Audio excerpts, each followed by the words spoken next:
Welcome back to the channel. Welcome back to the show. Lee Judges TV is back, and it's myself and Judges to talk to you about the reaction from last night, and then looking forward to a little bit towards the North London derby, which of course is a huge game. We, Lee, need to try to keep the Tottenham fans very quiet because they're getting very cocky and very confident and very arrogant, I would suggest, after beating Sheffield United in the last kick of the game. But before we go into that, last night was a very wet and miserable night, but the football was far from miserable, mate. We started so well. And to be fair, Lee, we've been guilty, haven't we, of the Emirates for starting pretty poorly, but there was none of that last night. I wanted to ask you because I spoke to Robbie after the game. We both felt that the atmosphere, because of it being back at the Champions League, had kind of affected the players in the right way, positively, and they just absolutely were electric from start to finish. You know, Bukayo Saka gets his first goal within 8 minutes of his Champions League debut. And all of our front four got on the score sheet, who I thought were the best part of the side by far. I thought all four of them were sensational. So what did you make of the night? What did you make of the weather? And what did you make of the atmosphere? Because, of course, we're back now after 7 years, man. Well, the atmosphere was fantastic. I think, all the bars were empty with about 10 minutes before kickoff. It was really unbelievable. I think everybody got in there a bit early. I don't know whether that was because of the weather or because it was Champions League, but the bars were packed at one stage, and then in the ground, weren't they? I don't know. Well, they were where I was, and then afterward, about 10 minutes before the end, there was hardly anybody in the bar. You know what I mean? So I just got there as the light show started and all that. And to be honest, I was quite excited by it all and that and it was fantastic, and the atmosphere was.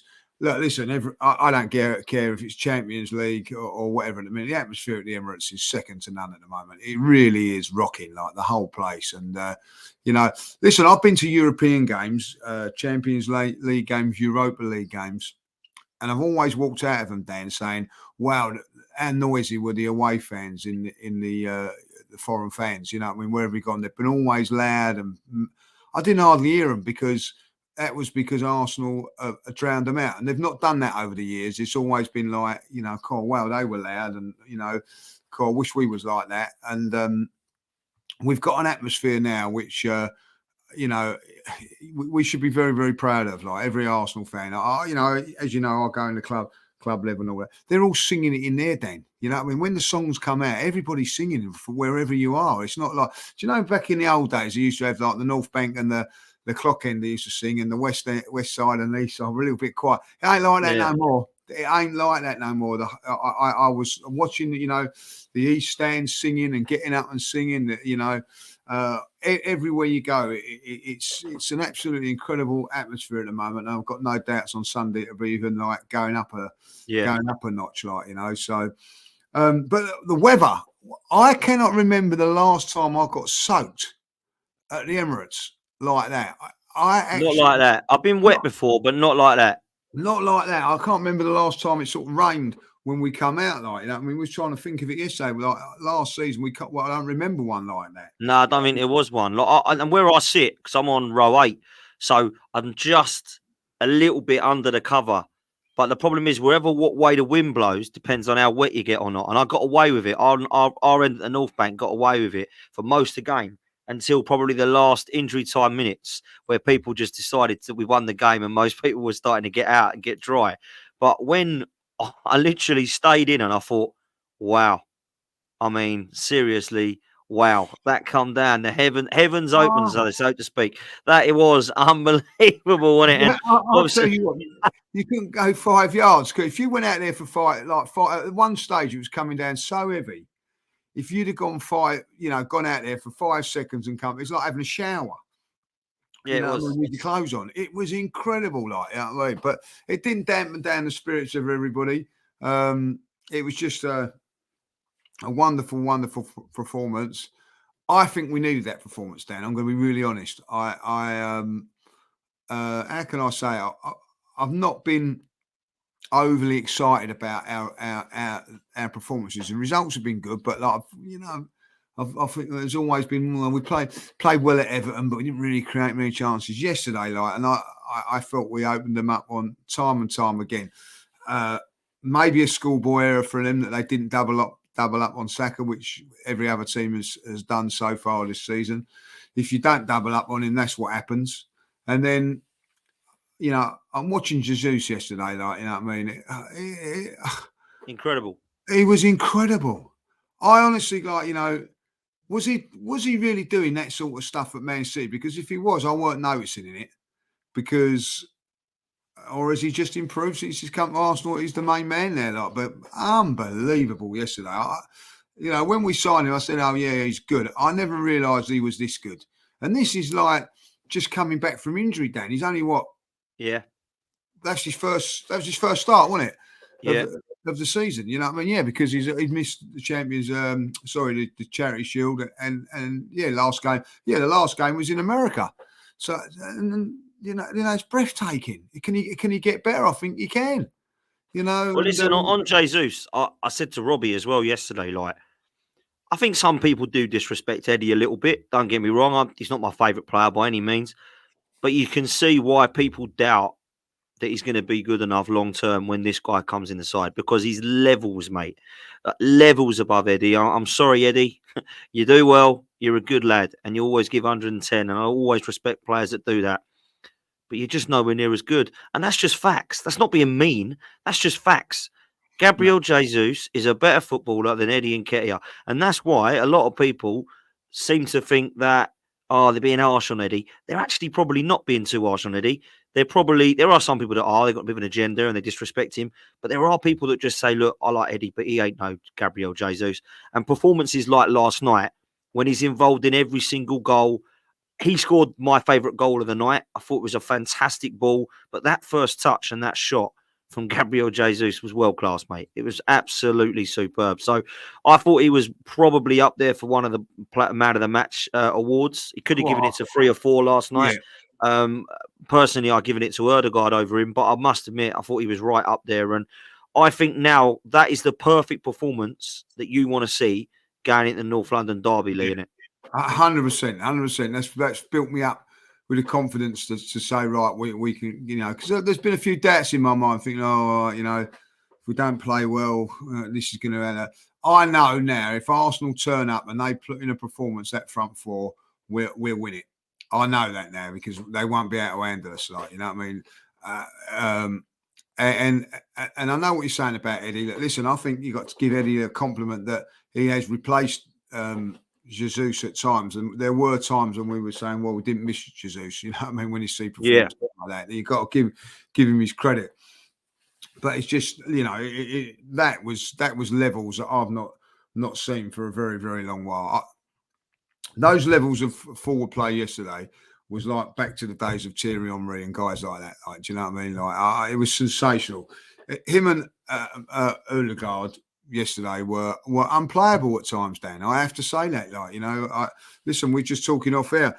That's 26. I know it's Dutch football. I know what everything says about that, but that's 26 games unbeaten they were, and we just dismantled them and made it easy. Where at half time, I'm sitting having a beer, going, right, what subs are we going to be putting on? Like, you know what I mean? When have we been able to do that? Like, it was a top performance, and you can only beat what's in front of you. We always say that, like, but for me, and I'll tell you what, I think this, I don't know if Spurs have had anybody watching us yesterday or whatever, like, but there's all this thing about, Ange Ball and all that, like Ange Ball, whatever you want to call it, like he's going to come and all that, like, well, if he wants to come and attack us, like, good luck to him, because if we're not going to change for no one and all that, like, well, PSV took that attitude a bit yesterday. I watched the game, the highlights when I got in, like, and they did. They got caught on the counter. They got caught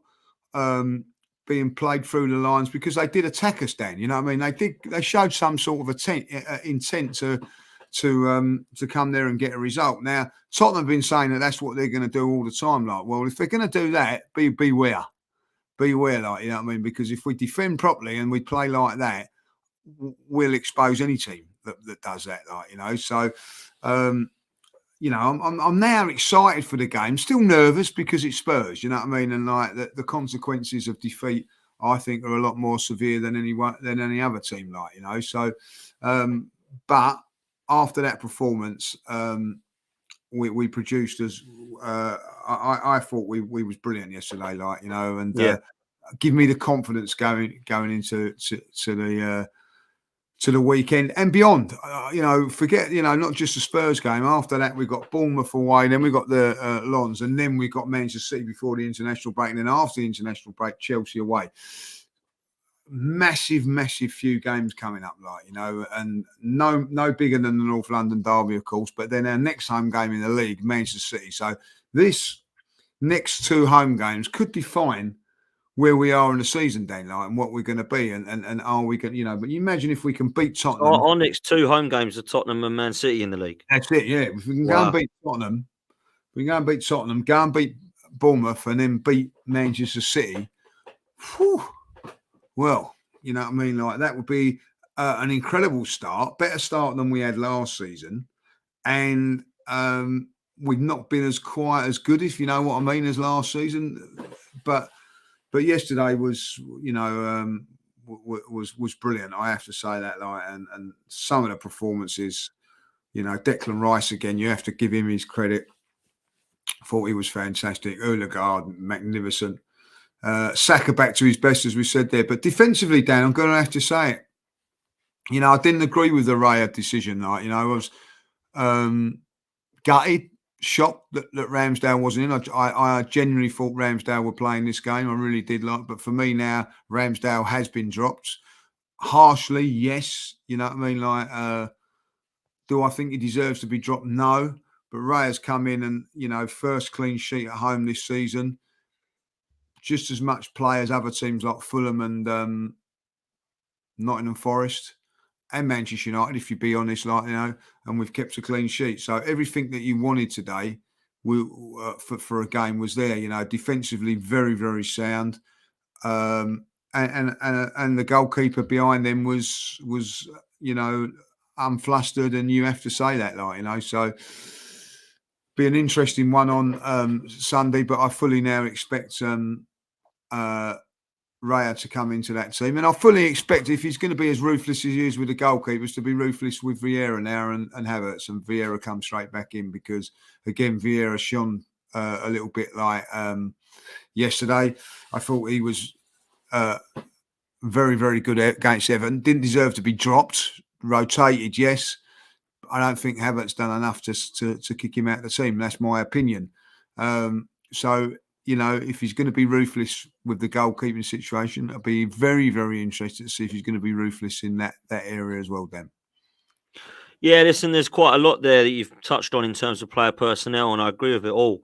I think the David Raya one was a real shock for some people, because it was really telling for me.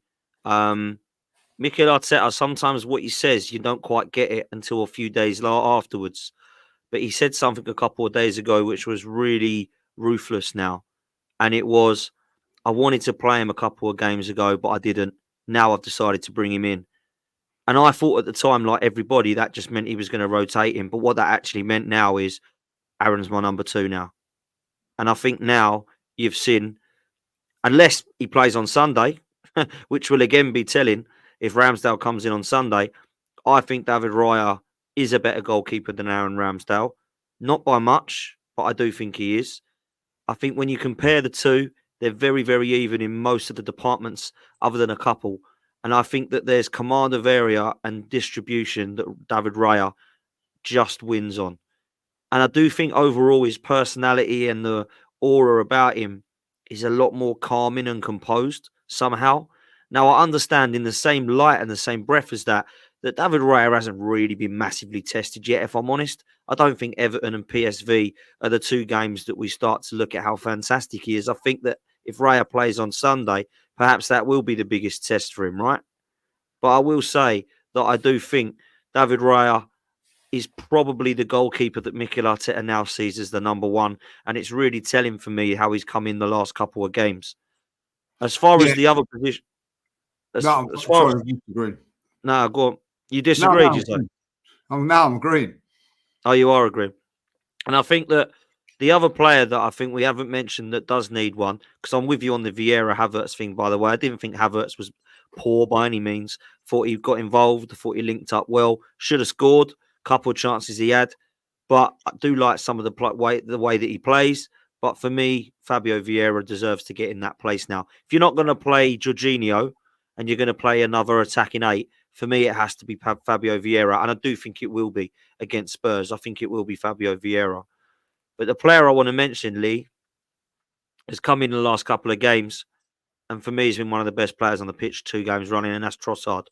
He is phenomenal, mate. I'm sorry. Left foot goal, right foot goal. Technical ability is superb. Quick feet, drive. I don't know there's anything this lad can't do, Lee, if I'm honest with you. Looks good playing in 3 positions as well, right, left, or centrally. I've got to say, I really like this player. And I know that you've never really disagreed with me on the fact that I really like him, but you've also never really been wowed as much as I have, because obviously you've got that love for Martinelli, which I have as well. I love Martinelli. But I don't think we can sit there and deny the quality of this guy, man. I think he deserves his flowers, don't he, Trossard, now? 100%, 100%. Like, you know, and listen, the biggest compliment I can give him, and is that, like, you know, I didn't miss Martinelli yesterday. Like, you know, he come on against Everton. I'm going to be really honest. I was going, oh, Martinelli's going to be out for Spurs. He's going to be out for a few weeks now. I was a little bit disappointed watching the game. You know what I mean? Obviously, then in that first half, he didn't really do a lot. Then in the second half, he came on to his own, and I'm going to say it now. Fantastic goal against Everton. Really technically brilliant goal. Very, very hard to do. Wins us the game. Bit of magic. I thought his goal yesterday was sensational. It was absolutely sensational. His work rate, his runs. As I say, we was on the way home. You know, reminds me very much of Freddie Ljungberg, like, you know what I mean, sort of a player. We was talking about, you know, different sort of a players that he is, but I think he's got that. I think we all mentioned different ones: Ljungberg, Yeah. Kleb, Rizicki. There's quite a few. Yeah, like. we was all sort of mentioning different sort of players, and but I like what he does. And at the end of the day, at this moment in time, he deserves to be playing. But also, what's a great thing about him, and what I think that deserves just as much praise as his ability of playing, is that didn't come on against Man United, and right now you got your chance, right, Leo, you got your chance, and he's absolutely nailed it. Now you can have a little bit of a go at Havertz if you want, or you can say what you can have a little bit of a go there. I thought he done okay yesterday, but since Trossard's come into this football club, I remember his first start was at Manchester City in the FA Cup. You remember that? Like, I thought he was brilliant in that game there. He's come in and he's not said, I don't need time. I want to come in. He's had a few knockbacks when he's been left out for players. And, you know, I think when he sits there and thinks, you know, I'm a very, very good player, but when it comes to a cup final, when everybody's fit, Martinelli and Saka will probably be the 2 wide players that you go for. But this, you know, like, he's not a kid, is he? But he's now proving what a good player he is and what he can do.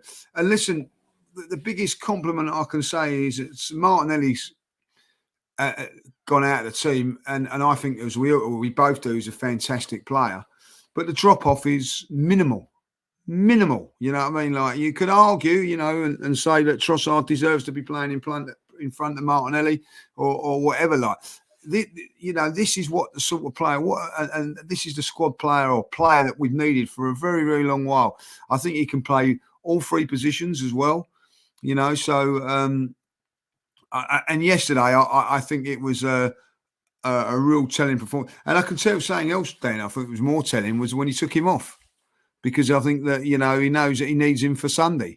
I think that was a big thing as well, because you think to yourself, like, well, you know, who's going to take off first? We're thinking, well, no, I need him for Sunday, doing what he's doing on that left side on Sunday. You know, so I think that at the end of the day, if Martinelli was fit for Sunday, I'm going to be really honest, Trossard should stay in the team, because I think that he's been fantastic in the last 2 games, and he's showing his class. I think that there are times when maybe that drops off a little bit, but he's got to get that level going all the time. And Dan, maybe because he's now an elite club, and I don't mean being nasty when I say that. You've got to be in and ready for every single game. You've got to be there, and maybe he's learning a little bit of that. Like, but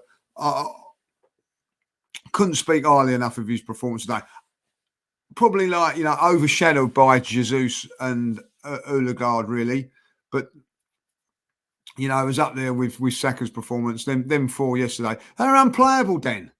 I'm going to say it now that they was unplayable. Like the movement, the pace. Did you know there were 3 or 4 times, because he comes down that side where I am in that first half, the ball's pinged in there, like, you know what I mean? He gets it under control.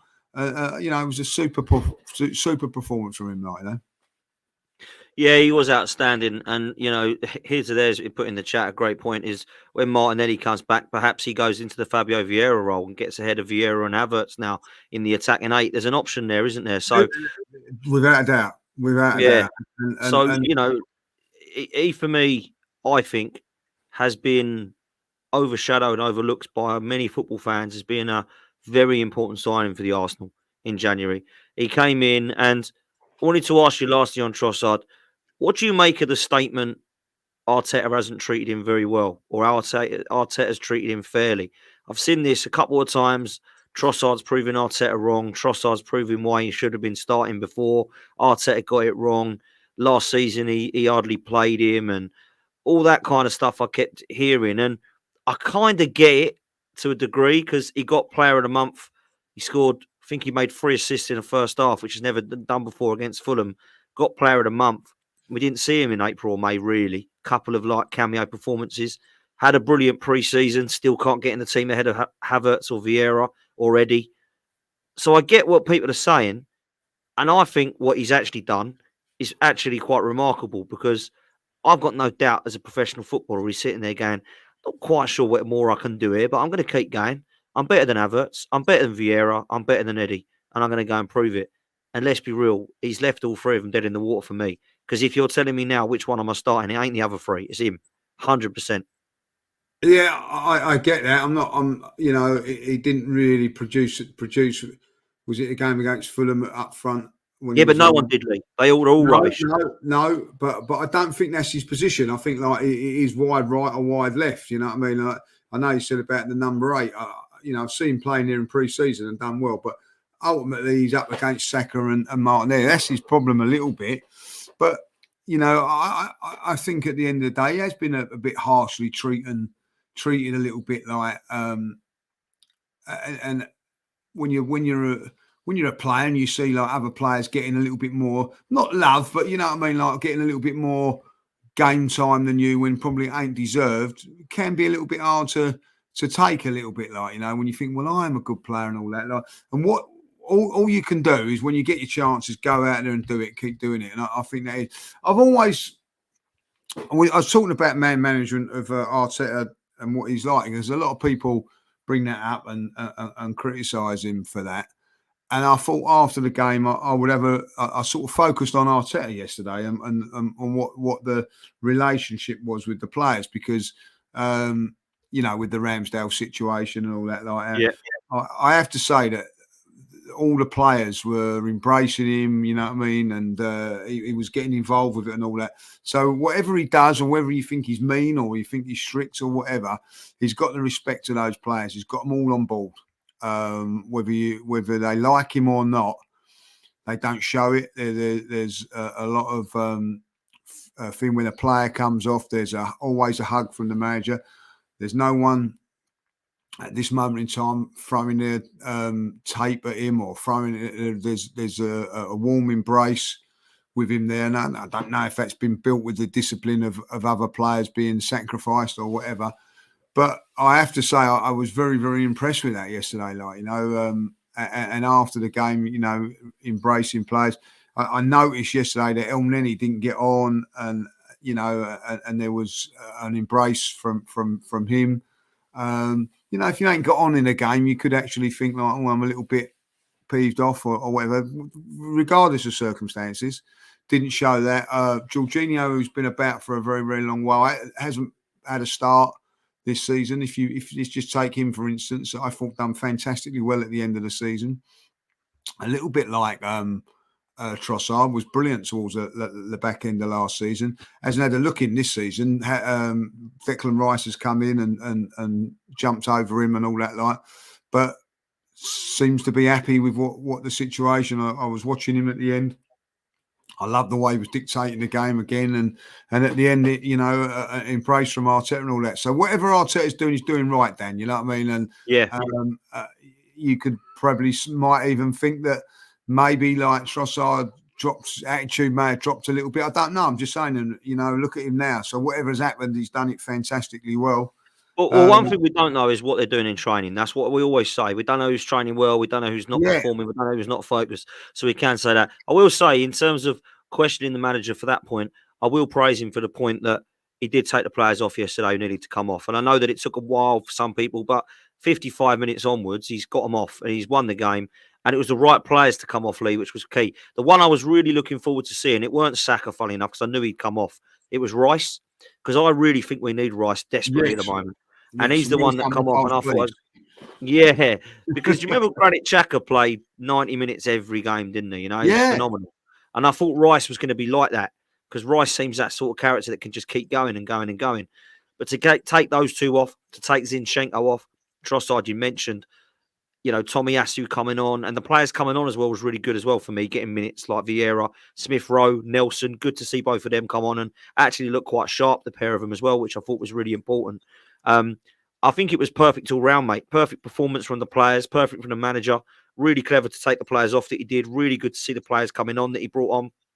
And I must say that, to go against the PSV side that have lost players, but have still got good players. Bella Kotchap, we know all about from Southampton. I thought Noah Lang was really good and really promising on the left-hand side. And they've got Bakayoko, haven't they? And there's a couple others. But for me, I do look at that now and think that was such a good start. And it's always nice, Lee, when the other two teams draw, because it just takes that little bit of pressure off, doesn't it? Yeah, that's a great point, because that was the first thing I looked at when I got home and I see that they're drawn. That puts us, if we can get a result in Lens, it puts us in a really, really strong and healthy position after just 2 games.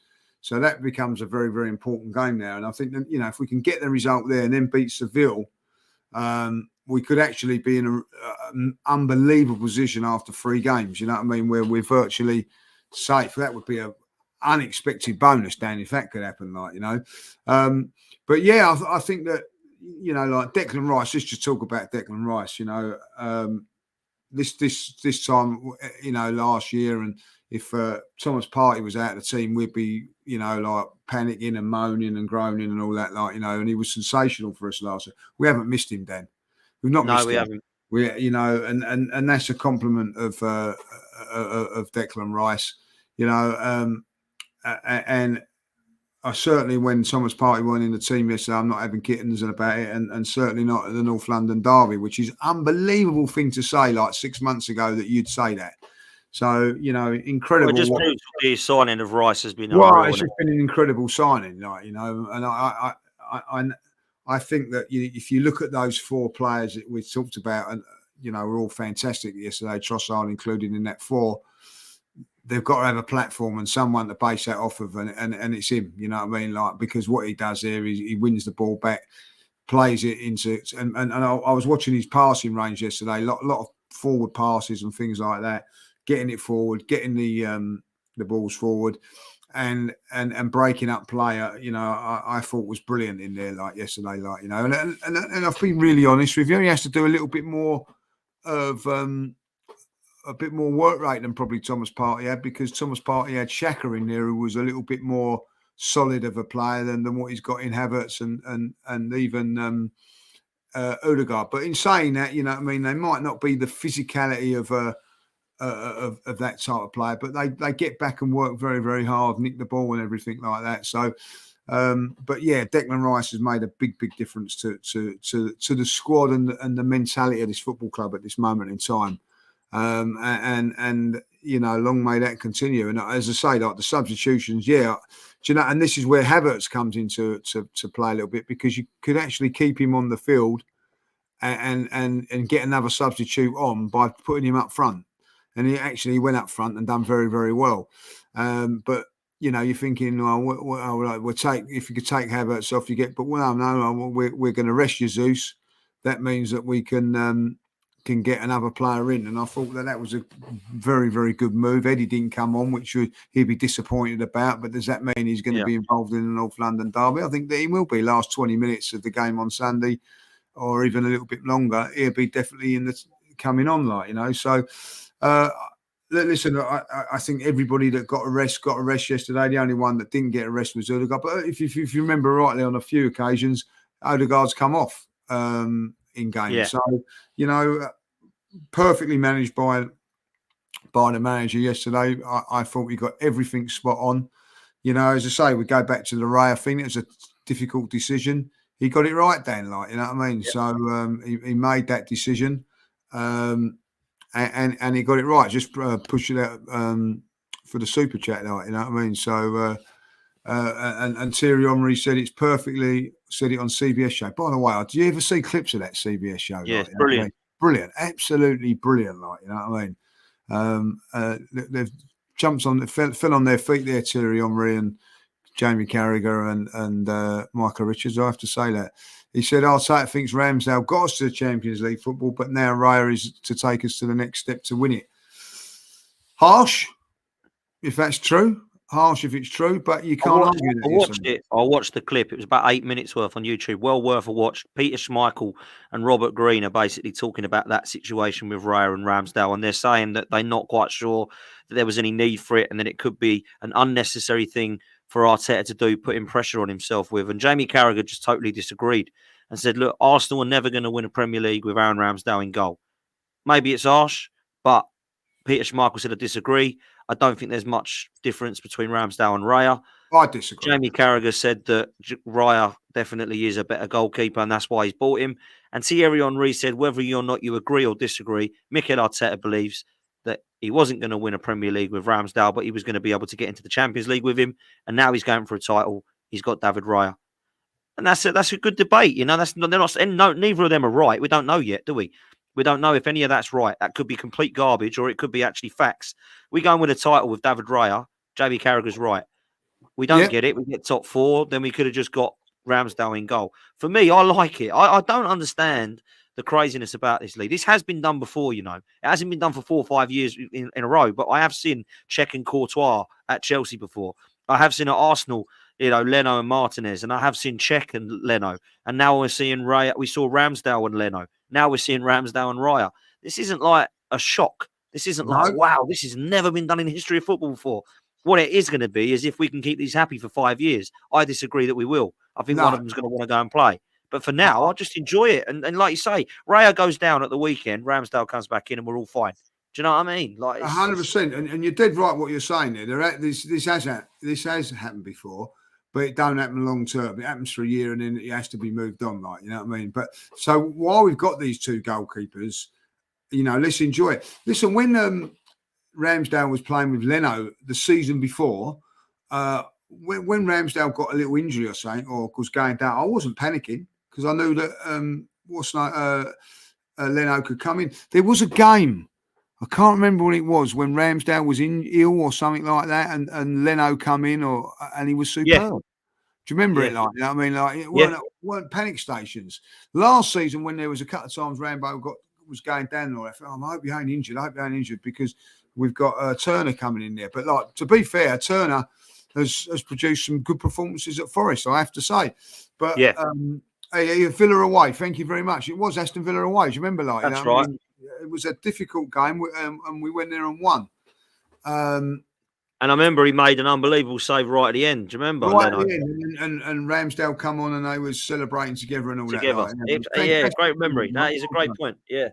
Yeah, Ramsdale and hip injury. Yeah, I remember it. That well done. You know what I mean? Yeah, I was there. I was there for that game. There, I remember that. Remember that we was there, like, you know. So when it come down, we said, "Oh, Ramsdale's not going to." That's all right. Leno's in goal, like, you know. So we know it's not sustainable, but why we've got it, enjoy it, like, you know what I mean. So and at the end of the day, that it'd be very. I personally think now Raya will start on Sunday. I've got no doubt.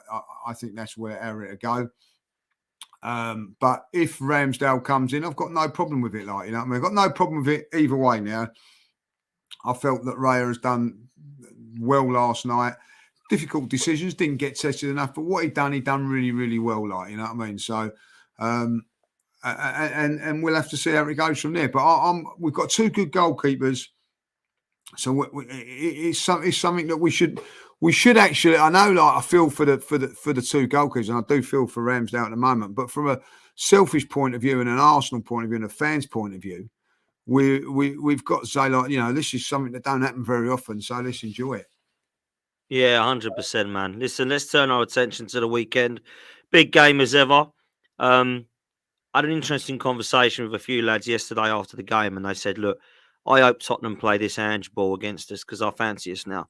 Because if anyone comes against us and tries to set up in a low block like, say, Everton did, Fulham did, Palace did, Forest did, every game actually so far has been pretty much like that, other than PSV, and we wipe the floor with them. I'm not saying we're going to wipe the floor with Tottenham if they come and do that, but I tell you what we will do is we'll score some goals. And that's what I'd like to see us do. Someone in the chat earlier said, how do we stop Tottenham playing football? We don't. We allow them to allow them to ask them to stop us playing football. That's what we do. And I think that it will be interesting to see if Ange Postecoglou has any form of defensive structure at all, because if they don't, then I fancy us to beat him, Lee. So what do you expect from this Spurs team going into this one at the weekend, mate? Well, listen, winning breeds confidence, and that win last week, I know it was poor against the team that they should beat and all that lot, but we've been there before when we've done that. Just remember the game against Brentford, you know what I mean? Like, and how we felt coming out there. Did we look at it and turn around and say it's only Brentford? No, we enjoyed the moment. We actually enjoyed the moment, and they will have enjoyed that moment there. They've not had moments like that for a long while, Tottenham. They've had a few last-minute winners, but they were down and out in that game there. Doubts creeping in, like, it's, and they turned it around. So they're going to come to the Emirates confident. Now, as I said earlier on with Robbie, and Robbie made a great point. Last season, they were coming to the Emirates and everybody was going how well Conte was and how good he was and all that, like, you know what I mean? And we put them to the sword, and then the doubts started creeping in and things like that. Now, listen, Tottenham have got two ways of doing it. They come here, and I think they come here and think, right, we've got nothing to lose. We go for it. It could damage them. It could get them the result. They could actually say, right, we're parked the bus. And I think this is where Tottenham will be dangerous if they do that, and they have players that can hit us on the counter-attack and are dangerous. But I don't think, as good as they are and as well as what they're playing, I will be shocked, absolutely shocked, if Arsenal don't dominate possession in this game. Like, you know what I mean? I think Arsenal will get the ball and start playing of it all there. It may be there will be a time when we say, right, okay, we'll allow them to come in and things like that, and we can then hit them on the break. I don't know, like, you know what I mean. So it'd be an interesting one, like, you know what I mean. It'd be interesting for me, first and foremost, how they set up and how they come against it. I remember playing Spurs on a few occasions and said, all right. Even last season, they played two in midfield. As soon as they played two in midfield against us last season, I knew when we was at White Hart Lane, I knew we was going to win. So see how it goes here. I don't think that they'll be as gung-ho as they have been in the last few games, if I'll be honest. Yeah. Listen, I do think that they're going to come out and give it to us, and I don't know that that's going to work for them. What I will say is that we need to start at the Emirates like we did last night and not how we did against Fulham. Because if we do, we could be in trouble. But I do think that this is going to be a really good game of football, and I actually think we're going to see football. I think in the last few seasons at Spurs, they've had Conte ball, Mourinho ball, Nuno ball, and it hasn't really been attractive since Poch. Straight away, Ange Postecoglou, I'll give him his flowers. He's come in and he's provided a structure and an attractive style of football without Harry Kane. And I think straight away what Tottenham fans are doing is getting a little bit excited about watching their team again. Now, I will say that we do need to shut them up, and they do need to be brought back down to reality, because for me, if they do beat us and Liverpool, and I do think they're going to beat Liverpool, by the way, if they do beat us and then Liverpool, they're going to start talking about going for a title. They are, 100%. One game a week, that's all we've got. We're going to go for a title like Arsenal did last season. It's for us to shut them up and bring them back down to reality. Because what makes me laugh so much about this fan base at Spurs is that it was only about 6 weeks ago, if that they were crying, Kane's going, get Levy out, can't stand the ownership, get rid of them, sell them, they're awful, want them sold, Levy, get out, we don't want you. Ange Postecoglou comes in, couple of bits of nice football, and he must be sitting there, Daniel Levy, going, "I've done it again. They're loving me again." And I don't understand it. I don't understand that fan base. You either want the ownership out and you want Levy out and you want them properly out. It can't take much for a couple of weeks of nice, pretty football to make someone hate him. You obviously don't hate him that much, because if he does it again a week later, look at this football. We're going to beat them at the Emirates. We're coming for you, Arsenal. Levy out. We're going to beat him. What one is it? I don't get it, Lee. I confuse. Well, this is the thing, isn't it? You know what I mean? Like if they win on Sunday, it's all great and all that. If they lose on Sunday, it's all Levy's fault, like, you know what I mean? But Levy's brought in their manager. This is a poignant fact here. I've got the wrong one. Hold on. When it says, like, you know, even as an Arsenal fan, you know what I mean? Like I actually like their manager. I think he's been. So do I. So do I. He's come across really well. Come across really, really well. There's no two ways about that. As Maddison, like, you know what I mean. And the fact is, like, I know you like Maddison, but you know, I reckon within the next couple of months, I think you're going to hate him, and the reason you're going to hate him because he's doing so well. You know what I mean? So, listen, I already hate him because he's at the club I hate. But yeah, you know, there's no denying grudging likeness of him, isn't there? Like, you know what I mean? But there's no denying quality in football, no matter how much you hated him. I didn't particularly like. I didn't like Harry Kane, but I knew he was quality. Yeah, James Maddison was going to be one of them, you know. And hopefully this Postecoglou isn't going to be. But I must say, I do like everything about him when he talks to the media and the way that he's come across. The style of football has been really attractive to watch. And, I mean, I'm not going to lie to you, mate. They're sitting there at the moment getting very excited about their team. I understand why, but they are literally 2 or 3 injuries away from crisis, Tottenham. You know, I know Arsenal ain't got the squad depth to compete with City, but Tottenham ain't got the squad depth to try and get top 4. Spurs, haven't got the squad depth to try and get top 4. Because when you look at James Maddison, if he gets injured, Basuma gets injured, you know, Son gets injured, the centre half, Romero, if he gets injured, they're crisis. You've got Dyer coming in, Skip coming in. They've got one striker in Son, pretty much. That's it. They've got to play with Richarlison there. So they don't have this beauty of a squad depth. I've only got one game a week, and I get that. But they are only that 1 or 2 players away from it. But when they say you must be scared of Basuma and Maddison, well, are you not scared of Rice and Ødegaard then?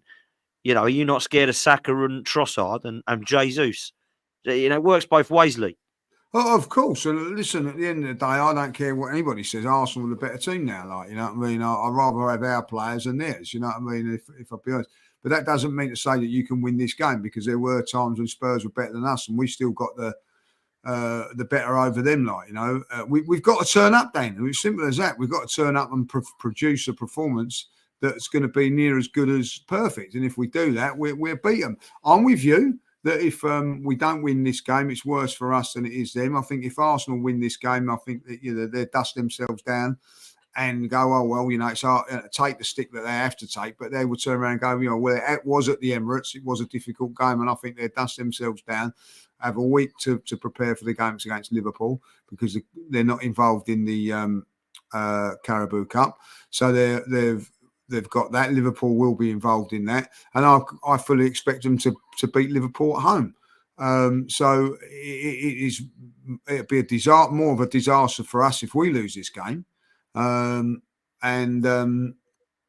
because, you know, we've got to, with the games coming up, we've got Manchester City in a couple of weeks' time. We could be actually 5-8 points off of Manchester City going into the next international break. So, listen, this is a massive, massive game for Arsenal. Like, you know, and not like this is one where they can have a go at us. And if they do lose it, you know, I think the fans would be disappointed and everything like that. But I think they'd accept it. You know what I mean? Like, if they give it a go, but if they get put back into their half and they're defending for their lives and end up going, you know, and losing it. But I think for us, as we made a statement win yesterday in the Championship, I think we've got to make a statement win in this league now and say, like, right, good team coming to us, trying to not take over from us, but, like, you know what I mean, like, try and burst our bubble, slap them down, finish them off, make sure that we do it quite comfortably. That's what we need to do, like, you know. And I think I think that we will do now. Listen, they play against Man City. that the way they used to play was the kryptonite for Manchester City. Like, you know, I guarantee that Manchester City won't lose to Spurs this season, like, because if they come out and attack Manchester City, it'll be too good for them. And that's what we've got to have, that same mentality, Dan. Do you see what I'm saying? Like, you come and attack us, we've got no problem. We're gonna we're back ourselves, you know. And I think that that's the case for it there. Listen, we're at home as well, Dan. If it was away from home, it's a little bit different. We're at home. We've got to nail the advantage and say that they've won you know, they're unbeaten at home and they're unbeaten away. So it's important that we come here and we take him. I think it's going to be a very, very nervy game, if I'll be honest. I really do. And listen, I people have been saying, "Our Spurs ain't played no one. They've done this and done that." They've built up a bit of confidence in the way that they've beaten Man United. It's not the way that they've won those games as well, you know. To go to Burnley, I'll tell you what now, I'll bite your hand off for a 5-2 win at Burnley. I really would, like, you know what I mean? Like, I'd take one for that, and I'll take one for any sort of win, like, you know what I mean? So there you go. Yeah, fair play, man. Let's bring this super chat up from Simon Paul, who has said Ange has been on the sideline screaming at them to play out. So they won't park the bus. Maybe with wingers, they're not pressing like we did against City. I do think they are going to come and play Ange Postecoglou football, because I think that's what the fans have been demanding. I don't think they will want to come and play Conte football with a Postecoglou manager. I'm not so sure that we've seen any evidence that he can do that. So that's going to be really interesting for me. I wanted to move on, Lee, to the team news for Arsenal as far as you're concerned for this game, because obviously we saw some of the players coming in to the team last night. We saw some of the players coming off, some of the substitutes coming off, etc. So I wanted to move on to this, because this is what my team would be, personally. I think people are going to say, oh, this is so harsh. I think I'd play Raya, because Ramsdale hasn't played for a couple of games now. Throwing him back into North London derby, I think what we should do is keep Raya now. And if Arteta's gone with that, we've got to stick with it. You can't start rotating keepers every other game, for me. So I think Raya plays in goal. The back four stays the same. Ben White, Saliba, Gabriel and Zinchenko. And I think if we're going to play with Rice as a 6, which I think he will, then I'd play Rice, Erdegaard and Fabio Vieira. And then my front three would be Saka, Trossard and Jesus. That would be my 11. You've still got Havertz, you've got Smith Rowe, you've got Nelson, you've got Eddie. You've still got the likes of Tommy Asu and Jorginho there available to you as well if you need to use your subs. But that 11, I think, is probably the strongest. What about yourself, mate? That's the 11 I expect to play on Sunday. That is the 11 that I expect to play, like, you know. If there is a change, it'd be Havertz for Vieira would be the only one that I see. I'm with you on this. I'm a massive Aaron Ramsdale fan. I've never shied away from that. I think that he's been fantastic since he's come to the football club and all that. Like, I don't think that it would be fair on him now to say, right, you've got the game against Spurs with that pressure. I don't know. He might be under that pressure and all that. Like, but he's played in the last 2 games. I think that I'd be very, very surprised if Raya's not in for this game there. So for me, it's Raya in goal with you. The same back four as you said there. And I agree with you. That would be my team. But I'll put some money on it that Havertz plays instead of Vieira. That would be my only change. What I think Arteta will do, like, you know what I mean? If I'll be honest. Why do you say that though, Lee? Because obviously against Everton, Vieira started. So do you think he'll see Havertz as more of a big game player, or no? I see that you know, like Eddie played in that game. I see like he probably felt that, listen, I can play like that game and get the result, and then look at the 2 tougher fixtures, you know, like to see what happens. I'll be shocked if Eddie plays in front of Jesus on Sunday. I'll be very, very shocked if he does change it around a little bit there. I think then he'll make a few changes, not wholesale, but there'll be a few players coming in for the Brentford game, giving like people like Rice a rest and all that, like, you know, and Eddie will play in that one there. But I just think Havertz is. I think he's got to make this one work, Dan. I really do. Like, you know, I don't think he deserves and justifies playing in the team at this moment in time. I don't mean that in a critical way. I felt he played okay yesterday. I don't think he was brilliant yesterday. I don't think he was poor. I've seen people saying in the chat he was rubbish. Like, wasn't rubbish yesterday. He was okay. Played the same, I mean, if it weren't for him for the third, I think the Odegaard goal, he does very, very well, holds off the player, plays in the pass. He done okay yesterday, but okay at this moment in time is not good enough. You know what I mean? Like, if I'll be honest, Vieira's done more than okay to get into the team. So listen, this is where I'm looking at Arteta on Sunday and going, right, well, you've been very, very ruthless with the goalkeepers, and I'm whether I agree with it or not, I'll back Mikel because that's what you do as a fan. Let's see if you're ruthless in the other positions as well. And being ruthless now is that position there. Vieira deserves to start in that position, if I'll be honest, on current form and the way he's played over the last few games. And even yesterday, come on and done really, really well. Deserves to start. Let's see if he does.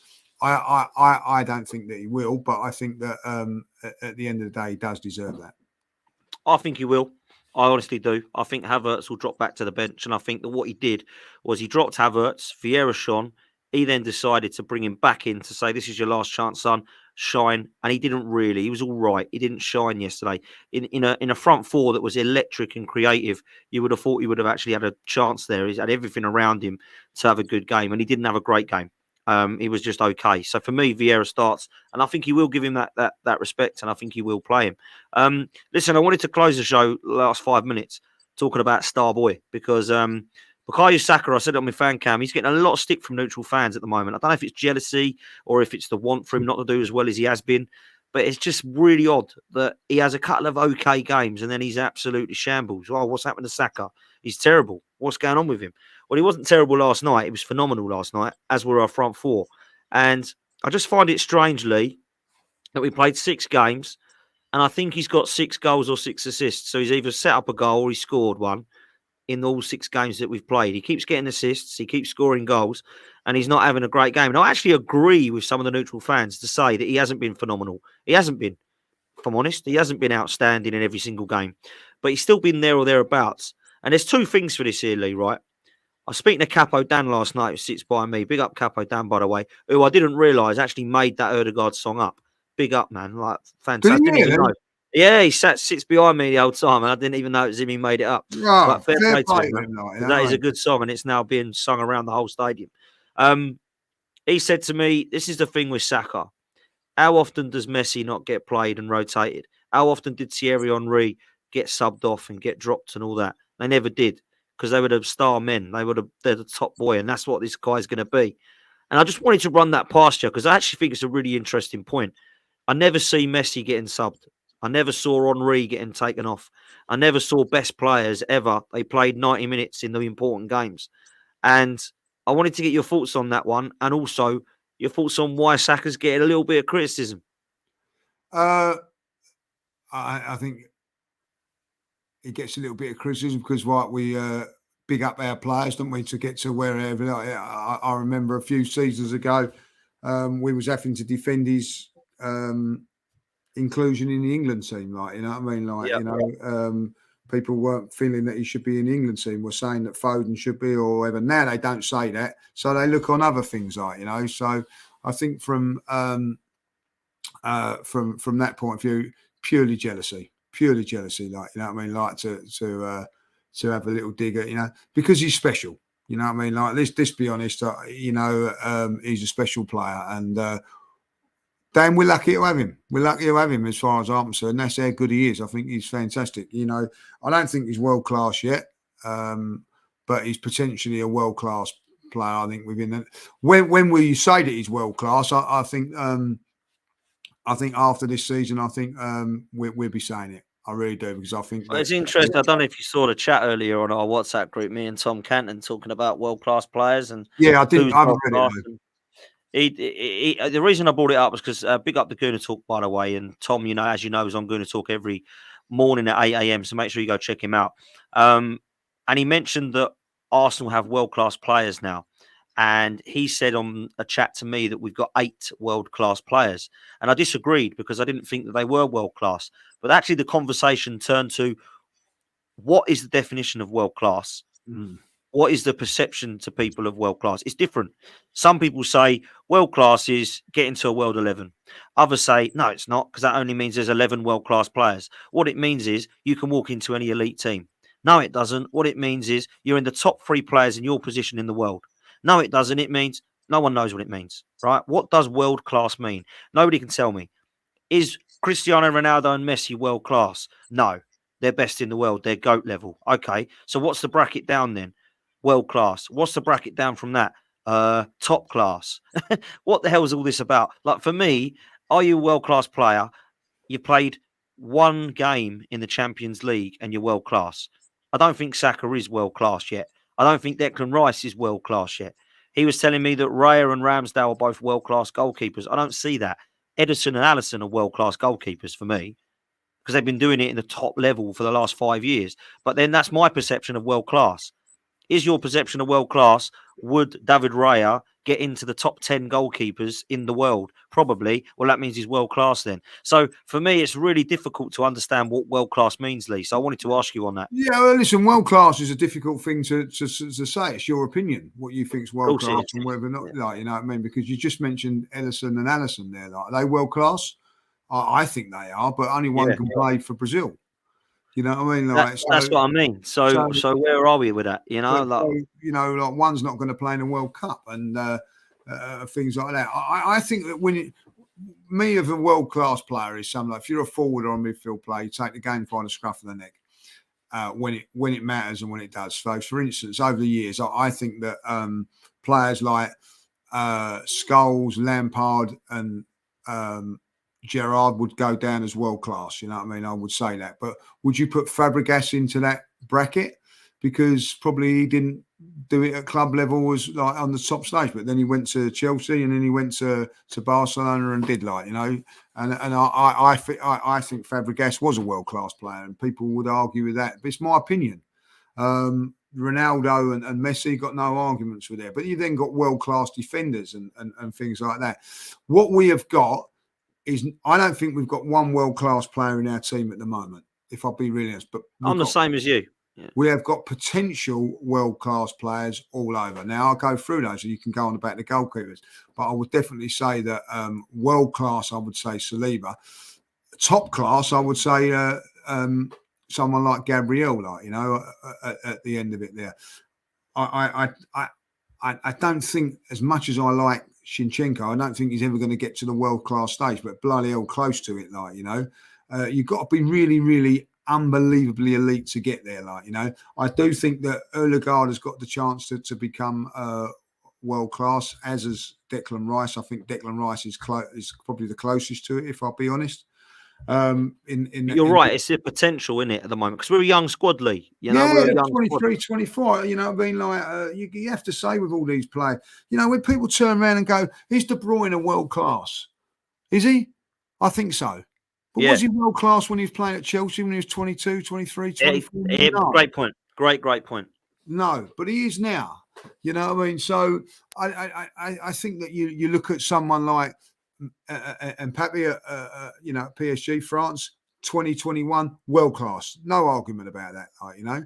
I'm going to say it now. At 19, bordering on 20, Jude Bellingham is up there for being a world class player. So it doesn't necessarily go on age. So, but you've got to be able to do it at quite a lot of a long stage as well, like, you know, over a couple of years. So Bellingham, I think, is on course for it, as is Saka. You know, Harry Kane, I would say, was world class. He's a world class striker. You know what I mean? And that's the thing, Lee. You look at, so people have said to me before, would they, if you get into a world 11, it means you're world class. So Harry Kane isn't world class then, because he ain't getting ahead of Haaland. Do you know what I mean? So it can't be that, surely, because that means there's only 11 world-class players in the world. You know, is Lewandowski world-class? He is to me, but he's not according to that stat, because he won't get ahead of Haaland, so he can't be world-class. Yeah, it's just silly. Exactly, it's just silly, all that, you know, so it can't be that. Listen, I think we've got 5 potentially world-class players. Saliba, Rice, Saka, Odegaard and Martinelli. They're the 5 that I think could potentially go down when you look at their careers and go, yeah, they were world-class. Yeah, I think they're right. I think even like Jesus, who I think is an unbelievable player. Now, listen, if Jesus starts taking his chances like he has in the last couple of games, because, you know, then he will be. but he's only 24, 25 as well. I think he's 25. You know what I mean? Like, but if he was to start banging in loads of goals. Now, the biggest point of it was Thierry Henry come to Arsenal. I think what 23, if I'll be honest, something around about that. He wasn't world class when he was when he started at Arsenal. And I can tell you this now: Patrick Vieira, when he first came into the team at Arsenal in '98, wasn't world class. But by the time he left Arsenal, he was. You know what I mean? But he wasn't at the beginning. He was fantastic. But because he brought up credit in the bank, and then whenever he played against anybody, he was like the best. And I think that's another thing. Like when you say about world-class players, let's talk about Arsenal and world-class players. You look at Henry, Bergkamp, Vieira, right? Yeah. Why are they world-class? Because they've never been replaced. World-class is so very hard to replace. You're never going to replace Ronaldo. You're never going to replace Messi.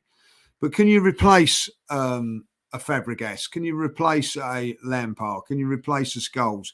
Somewhere along the line, they may have been replaced somewhere along the line. But those world-class, Bergkamp, never been replaced at Arsenal. But say someone like Freddie Ljungberg and Perez, could possibly have been replaced. By the way, I think they're world-class as well. You know what I mean? You could argue. But I think that, longevity is a thing with world-class players as well. And Modric, let's just say, do you think Modric is world-class? Yeah. Was he at Spurs? No.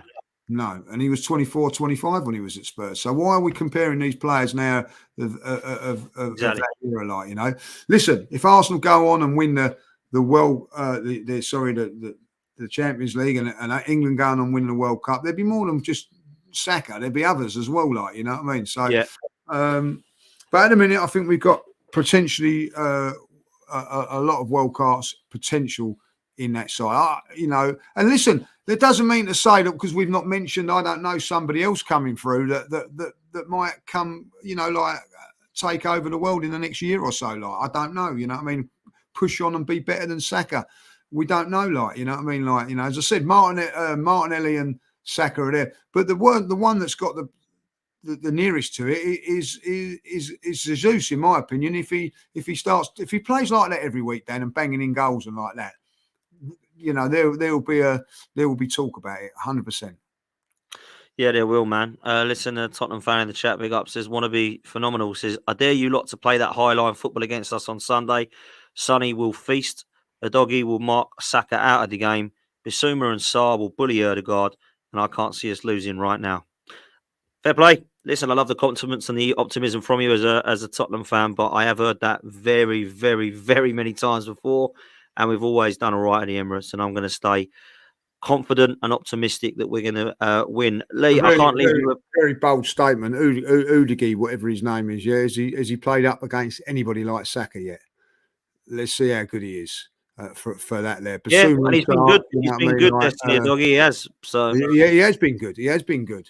But he's up against someone a little bit different and all that. Listen, they're always, I love Tottenham fans, you know what I mean? They'll always be disrespectful, you know what I mean? They every year, it's like Groundhog Day with them. They go, yeah, this is the year. And then they get stuffed and they go, as soon as they get stuffed, what do you expect? You're at home, you're this and you're that. We're waiting to see, you know what I mean? See what happens. But listen, they've started off really, really well.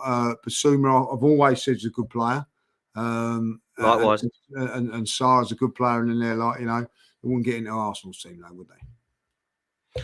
No, I don't think there's any Tottenham player that would get into Arsenal's team now. I think there would have been a few years ago. I mean, Harry Kane would have walked 5 or 6 maybe, But now, no.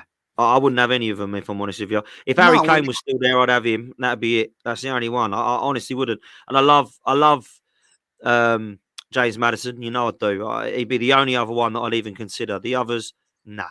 Not and I'll tell you what, song about 6 weeks ago, before he got his hat-trick against Burnley. I'll say that again, before he got his hat-trick against Burnley. I'll say it again, before he got his hat-trick against Burnley. A lot of their fan base wanted him out. Yeah. Facts. Absolute facts. And that ain't me saying that Tottenham are shite, by the way. I just think that's the levels of Tottenham and Arsenal. Where they are at this moment in time, Dan. They deserve to be where they are at this time. And if you're a Spurs fan, and I ain't got a problem with it, gloat about whatever you want because you deserve it. Because at the end of the day, you're second in the league, and deservedly so. You've dismantled teams that you and got to where you have, and listen. They go into the game against Tottenham, against Arsenal with confidence. Good luck to them, but they're coming up against a different animal in Arsenal, who I think are the second best team in the country. And then they come up against the third best team in the country next week. If they were to get 6 points from them, you've got to start saying that, fair play to them and start giving them real cause for concern. At this moment in time, I would say to any Tottenham fan at the moment, you've won the games I expect you to win, better than what I've expected you to win. Let's see what you do on Sunday. Bring it on. Fact. Bring it on, indeed. Let's do a little prediction before we do close. I'm going to go with an Arsenal win, and I do think that we are going to be too much for us, too much for them going forward. I'm going to go 3-1 Arsenal, Lee. I'm going to go 3-0. Wow, clean sheet of the Emirates. That'd be nice again, wouldn't it? I must admit. Listen, guys, make sure you comment below. Let me know what you think the score will be. Make sure you do us a favor and like the video. Make sure you subscribe to the channel. We're almost creeping towards that 40k, which is our next target. So make sure you do that. If you could come and support myself as well, then it's over at Football's 12th Man. Make sure you go over there. We're literally a few away from 12k. So that'd be amazing if you can come and support that. We've got a show later at 7 o'clock tonight with all the guys doing a Premier League fan debate. So make sure you come and join us over there live at 7 o'clock on Football's 12th Man podcast. Lee, absolute pleasure, man. I'll let you see us out. Yeah, thanks for tuning in. And of course, look, let's hope we get the right result against Spurs on Sunday. Enjoy your week. Come on, you Gunners. Have a good one. Arsenal forever.